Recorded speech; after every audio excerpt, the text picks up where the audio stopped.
Now, health officials in Gaza say Israeli airstrikes Thursday killed 94 people.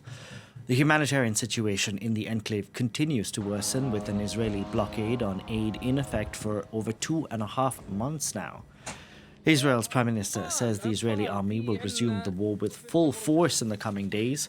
Talks, however, to secure a hostage deal are still ongoing, and the U.S. President Donald Trump reportedly met Israeli hostage families during his visit to Qatar.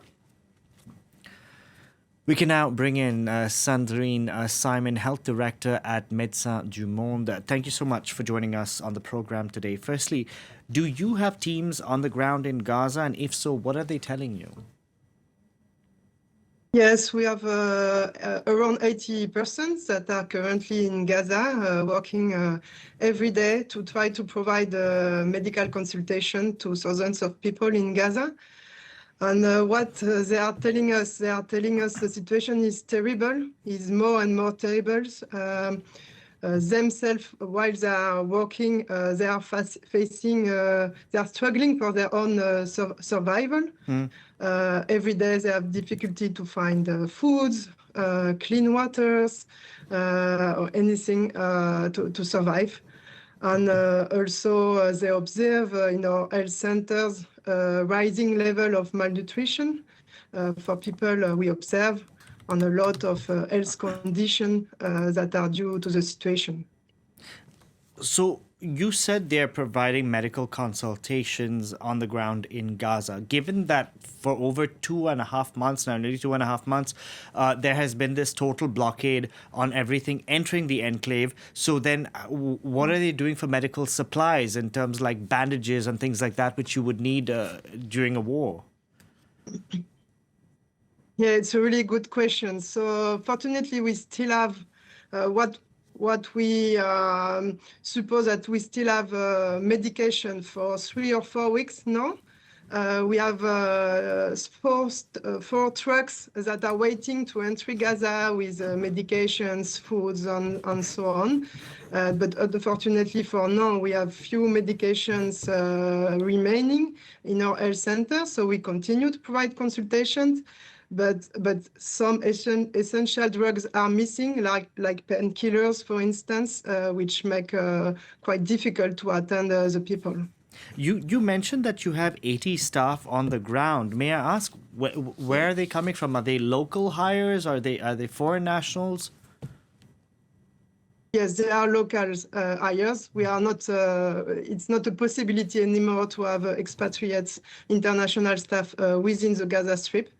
But there are local staff that are working with us since for some of them since years, and for some more recently. But they are facing themselves difficulties to find housing, to find food, to find waters. So it's an extremely difficult situation for them too.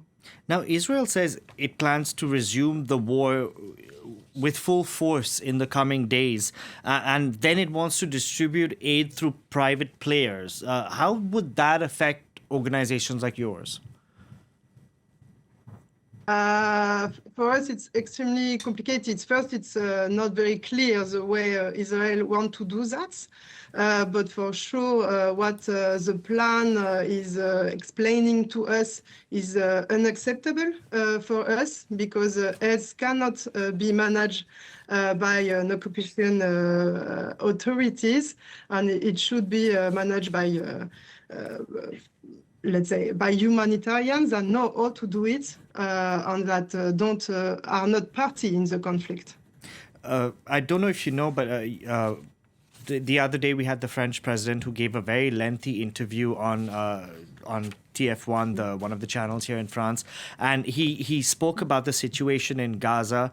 He called it shameful. Are you surprised that a country like France is not able to do more to influence Israel, this blockade? Yes, we are surprised. So the discourse of the President Macron is evolving, and we are happy for that, but we think it could go much further. And now what we ask for the states that can do something and that can influence the Israel government, it's not only words, but action. And we think that there is actions that are possible to ask for a permanent ceasefire and to ask for aids to entry the Gaza Strip. But for the moment, the people are just starving in Gaza.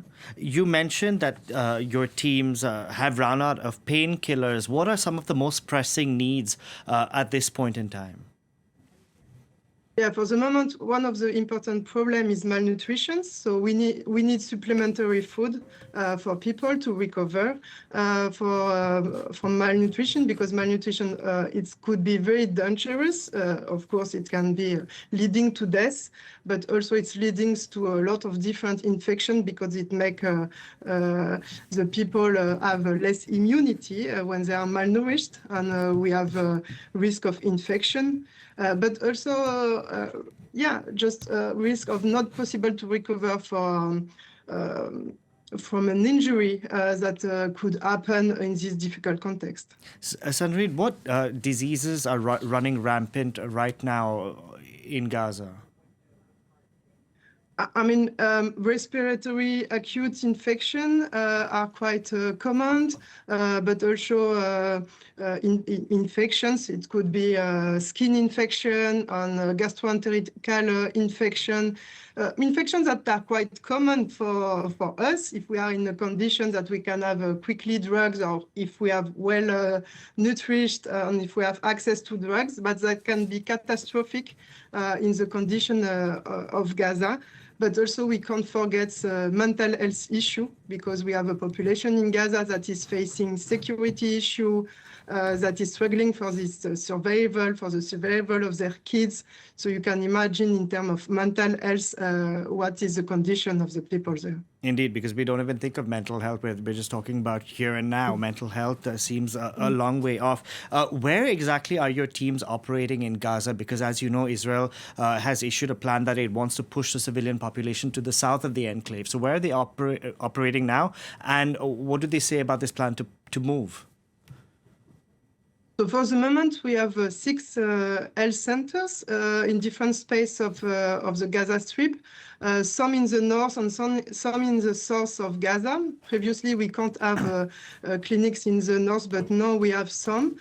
But of course, with this plan to relocate again and again people, it makes it, we are facing these difficulties. And but for the what our staff is saying is like they are just tired, and they don't want to move again, because they don't have the possibility to move, because they are with people with health conditions that can't allow to move. They don't have a plan B to reallocate in other space, and so on and so on. For some of our staff, they just have reallocated 3, 4, 5 times already in the past year. Sandrine, thank you so much for speaking to us, and hopefully the situation does improve better sooner rather than later on the ground in Gaza.